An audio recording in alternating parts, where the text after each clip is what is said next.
Bonjour à tous et bienvenue dans votre JT breton. Au sommaire de l'actualité régionale aujourd'hui, l'association Atreis attaque l'État français. Les adhérents dénoncent le monopole d'EDF sur l'île de Sein. Conséquence de la sécheresse en Bretagne, le barrage d'Arzal dans le Morbihan manque d'eau. Et ce week-end auront lieu les journées du patrimoine. TBO et TB Sud ont décidé de vous faire découvrir un lieu toujours inaccessible au public. Comme chaque jour, nous irons retrouver un de nos confrères du Télégramme. Bonjour Vincent Lastenette. Bonjour Julie. Alors vous nous parlez de politique fiction ce vendredi. Et oui, on s'est demandé ce qui se serait passé si les Bretons avaient toujours eu le dernier mot au cours des élections présidentielles. Eh bien, on a hâte de connaître vos explications. À tout de suite, Vincent. Bienvenue à tous dans cette édition du vendredi 16 septembre 2016. Et on ouvre cette édition avec cette information. 3 licenciements économiques à la faïencerie Henriot à Quimper. L'entreprise qui fabrique et peint les fameux bols à oreilles bretons a déjà dû recourir ces dernières années au chômage technique pour affronter un chiffre d'affaires en baisse. L'effectif passe de 22 à 19 salariés. L'association des Amis de la transition énergétique de l'île de Sein a décidé ce vendredi de déposer un recours contre l'État français. Les adhérents souhaitent dénoncer le monopole exercé par EDF sur la production, la distribution et la gestion de l'énergie sur l'île. Une annonce qui intervient une semaine après la présentation d'un plan de transition énergétique sur Ouessant, Molène et Sein. On écoute Patrick Sautier de l'association Atreis. Obligatoirement, on a EDF comme monopole, ça c'est pas du tout conforme notamment aux traités européens et aux règles de concurrence. C'est vraiment par la maîtrise du réseau que EDF empêche toute initiative et toute mise en place d'énergie renouvelable sur les petites îles comme ça. L'idée sur l'île, c'est d'installer nos moyens de production, d'utiliser l'énergie de manière rationnelle, d'utiliser l'argent public de manière rationnelle pour produire sur l'île l'électricité dont ils ont besoin. Dans le reste de l'actualité, la sécheresse se fait ressentir en Bretagne. Dans le Morbihan, le bassin de la Vilaine atteint des niveaux d'eau très bas, au point que l'écluse d'Arzal doit rester fermée. Les précédents remontent à 1976 et 1989. Les explications de Fanny Cocconnier. De cette usine sortent chaque jour plus de 50 000 mètres cubes d'eau potable. Elle peut alimenter 1 million d'habitants dans le Morbihan, la Loire-Atlantique et l'Ille-et-Vilaine. Cette eau est pompée ici, dans la Vilaine, avant d'être rendue potable. Mais en cette fin d'été, le niveau de la réserve, juste en amont du barrage d'Arzal, est très bas. On a perdu quasiment 20 cm d'eau depuis le 15 août, qui correspond à 2 millions de mètres cubes. L'institution d'aménagement de la Vilaine a dû prendre des dispositions. Elle ferme l'écluse des journées entières pour minimiser les mélanges d'eau de mer, ici à droite de l'écluse, et d'eau douce. À chaque éclusage, de l'eau de mer rentre dans l'écluse. Cette eau de mer va se positionner dans l'eau douce. On est capable de la capter quand même, mais ça veut dire que chaque jour, on va pomper 200-300 000 mètres cubes d'eau. Et le fait d'avoir ces 200 000-300 000 mètres cubes qui vont tous les jours à la mer, en quelque sorte, on est en train de vider la retenue avec une évaporation, ce qui fait que c'est plus tenable d'avoir des éclusages réguliers. L'écluse est restée fermée toute la journée ce mercredi et ce jeudi. Elle ouvrira à minima pour le week-end et fermera de nouveau 3 jours la semaine prochaine, non sans conséquences pour les 3000 bateaux répartis dans les ports de la Vilaine. On ne peut pas sortir quand on veut, on comprend bien que la sécheresse est là. On regrette surtout qu'il n'y ait pas eu une possibilité de nous laisser une écluse peut-être par jour. Ça aurait été plus pratique pour au moins réussir à encore avoir quelques mouvements en fonction de la météo. Les espoirs sont désormais tournés vers le ciel. L'Institut d'aménagement de la Vilaine espère 3 journées de pluie pour revenir à un niveau d'eau normal.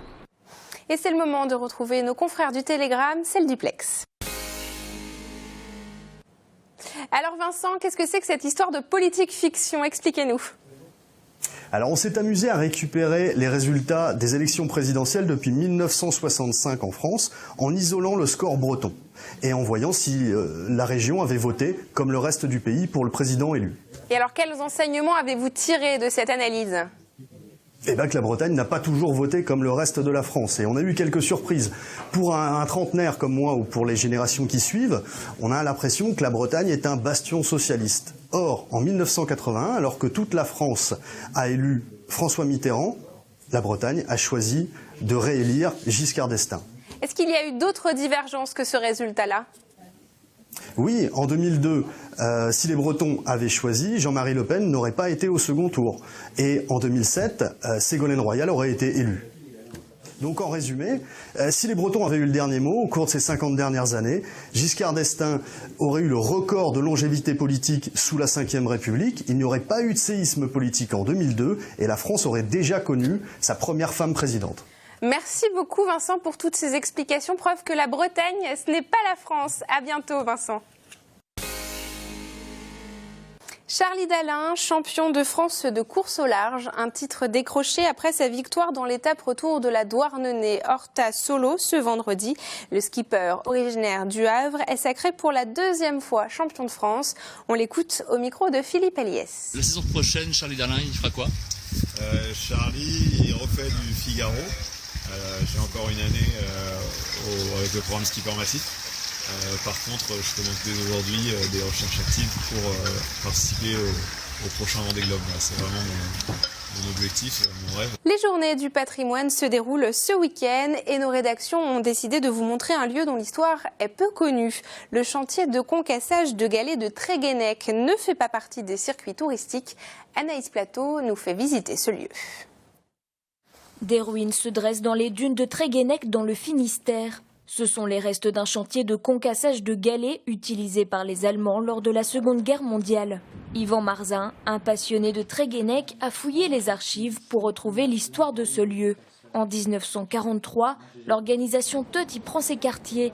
Il s'agit d'un service civil qui travaille pour l'armée allemande. Dans ce cas-ci, pour livrer des matériaux de construction pour le mur de l'Atlantique. Yvan Marzin a notamment retrouvé Père Pérénou.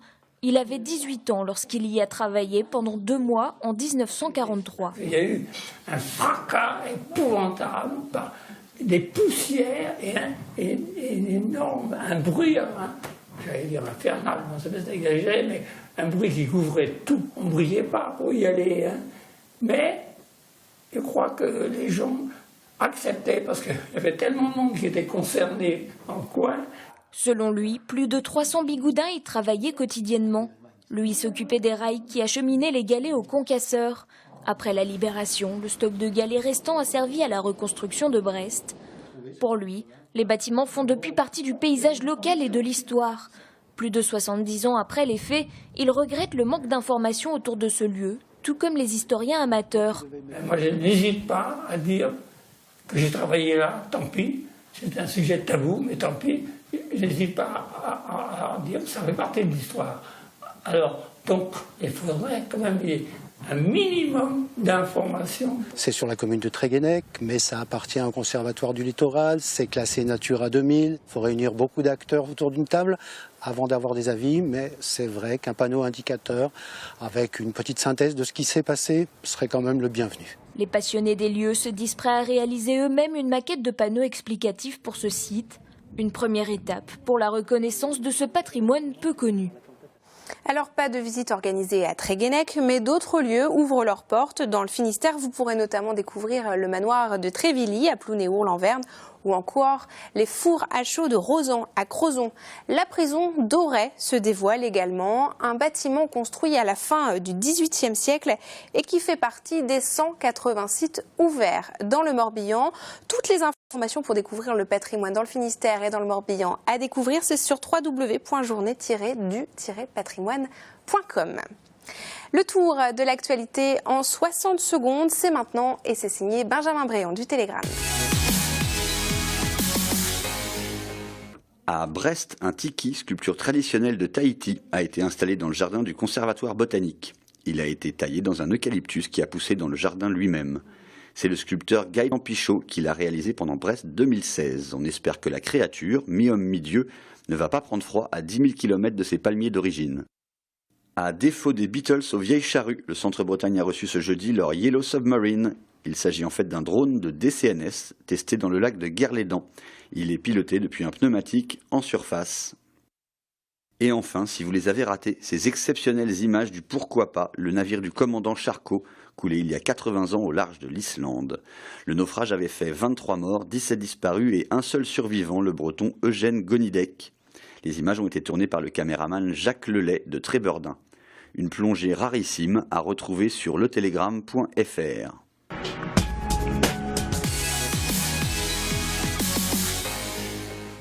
C'est la fin de cette édition. Merci à tous de nous avoir suivis. Vous retrouvez bien sûr ce JT sur les sites de TBO, TB Sud et du Télégramme. On se retrouve lundi. Bon week-end.